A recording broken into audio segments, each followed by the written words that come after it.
जय श्री कृष्णा। राधे राधे। आइए सुनते हैं दत्तात्रेय जयंती पर भगवान दत्तात्रेय के जन्म की रहस्यमयी कहानी। आपने कभी नहीं सुनी होगी भगवान दत्तात्रेय अवतार की यह गाथा। भगवान दत्तात्रेय कृपा की मूर्ति कहे जाते हैं।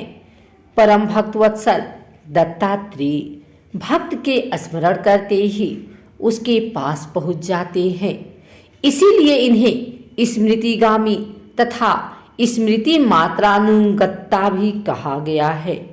मार्गशीर्ष का महीना, विवाह पंचमी, गीता जयंती आदि विशेष पर्वों के कारण महत्व तो रखता ही है। साथ ही इस महीने की पूर्णता दत्तात्रेय जयंती के रूप में पूर्णमासी के होने के कारण विशेष महत्व रखता है। सनातन वैदिक उपासना एवं संन्यास धर्म में दत्तात्रेय भगवान का विशेष महत्व है।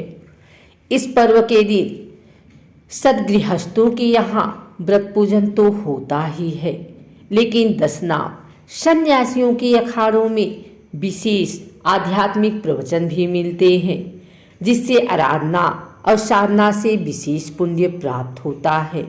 यह विद्या के परम आचार्य हैं। भगवान दत्ता जी के नाम पर दत्त संप्रदाय दक्षिण भारत में विशेष प्रसिद्ध है। महायोगीश्वर दत्तात्रेय भगवान विष्णु के अवतार है। इनका अवतरण मार्गशीर्ष की पूर्णिमा को प्रदोष काल में हुआ। अतः इस दिन बड़े समारोह पूर्वक दत्त जयंती का उत्सव मनाया जाता है। श्रीमद् भागवत में आया है कि पुत्र प्राप्ति की इच्छा से महर्षि अत्रि के व्रत करने पर दत्तो मयाहमिति यद भगवान सहदत्त, मैंने आपको अपने आप को तुम्हें दे दिया। विष्णु के ऐसा कहने से भगवान विष्णु ही अत्रि के पुत्र रूप में अवतरित हुए और दत्त कहलाए। अत्रि पुत्र होने से ये आत्रेय कहलाते हैं। दत्त और आत्रेय के संयोग से इनका दत्तात्रेय नाम प्रसिद्ध हो गया। इनकी माता का नाम अनसुईया है। उनका पतिव्रता धर्म संसार में प्रसिद्ध है। पुराणों में कथा आती है, ब्रह्माणी, रुद्राणी और लक्ष्मी को अपने पतिव्रत धर्म पर गर्व हो गया। भगवान को अपने भक्त का अभिमान सहन नहीं होता। तब उन्होंने एक अद्भुत लीला करने की सोची। भक्तवत्सल भगवान ने देवर्षि नारद के मन में प्रेरणा उत्पन्न की। नारद घूमते घूमते देवलोक पहुंचे और तीनों देवियों के पास बारी बारी जाकर कहा, अत्रि पत्नी अनसुईया के समक्ष आपको सतीत्व नगण्य है। तीनों देवियों ने अपने स्वामियों विष्णु, महेश और ब्रह्मा से देवर्षि नारद की यह बात बताई और उनसे अनसुईया के पातिव्रत्य की परीक्षा करने को कहा। देवताओं ने बहुत समझाया, परंतु उन देवियों के हठ के सामने उनकी एक न चली। अंततः साधु वेश बनाकर वे तीनों देव अत्रि मुनि के आश्रम में पहुंचे। महर्षि अत्रि उस समय आश्रम में नहीं थे। अतिथियों को आया देख देवी अनसुईया ने उन्हें प्रणाम कर अर्घ कंदमूलादि अर्पित किए, किंतु वे बोले, हम लोग तब तक आतिथ्य स्वीकार नहीं करेंगे जब तक आप हमें अपने गोद में बिठाकर भोजन नहीं कराती। यह बात सुनकर प्रथम तो देवी अनसुईया अवाक रह गई, किंतु आतिथ्य धर्म की महिमा का लोप न हो जाए, इस दृष्टि से उन्होंने नारायण का ध्यान किया, अपने पतिदेव का स्मरण किया और इसे भगवान की लीला समझकर वे बोली, यदि मेरा पातिव्रत्य धर्म सत्य है तो यह तीनों साधु 6 मास के शिशु हो जाएं।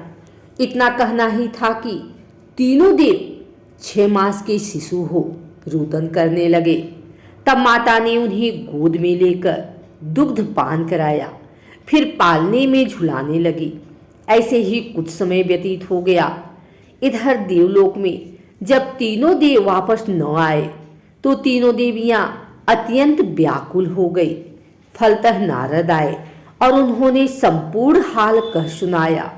तीनों देवियां अनसुईया के पास आई और उन्होंने उनसे क्षमा मांगी। देवी अनसुईया ने अपने पातिव्रत्य से तीनों देवों को पूर्ण रूप में कर दिया। इस प्रकार प्रसन्न होकर तीनों देवों ने अनसुईया से वर मांगने को कहा तो देवी बोली, आप तीनों देव मुझे पुत्र रूप में प्राप्त हो।